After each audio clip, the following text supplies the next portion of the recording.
Welcome back to another episode of the Tailored Property Wealth Podcast. My name is Casey Taylor. I'm the host of the podcast. And in today's episode, we are talking about the rate reduction for May that the RBA has just announced. At the time of recording, this was announced yesterday. So exciting times for mortgage holders as that cash flow is improving, getting a little bit easier with repayments. And today's just going to be a quick video of what that looks like in terms of repayments, and then a couple of other things that we expect to take place in the marketplace moving forward. So RBA announced a 0.25% rate reduction. First time in 2 years that the cash rate is below 4%, now sitting at the 3.85. So we're starting to see that trend down, right? Michelle Bullock, she's made a fair bit of commentary about some different factors that are going to kind of influence moving forward what's going to take place.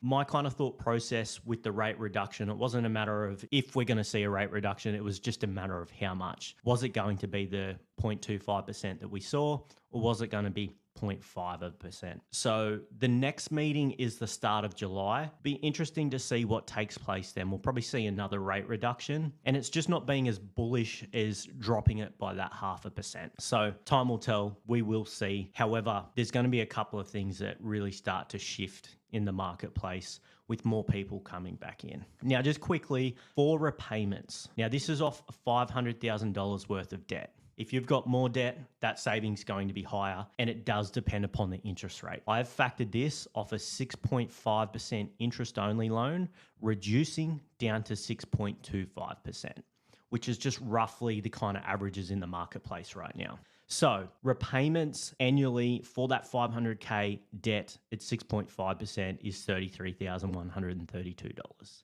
and it will reduce to $31,860. So it's a saving of $1,272 on an annual basis, or about $106 a month. Not a massive saving, but we did see 3 months ago a reduction as well. So I guess the average mortgage holder is now saving $200 a month, $50 a week.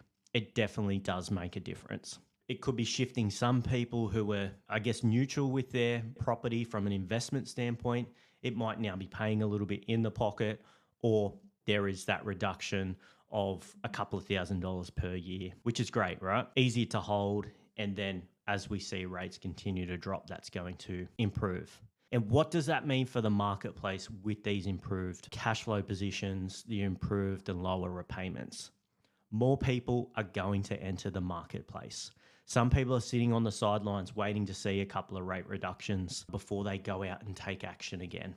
I had a fair bit of inquiry just yesterday afternoon with that announcement, with people who have been sitting on the fence just waiting, and now they're ready to get in and take action. And that's just going to be holistically in the marketplace. As well as some people who couldn't borrow, their borrowing capacity might just be starting to increase to where they're in a position where they can buy.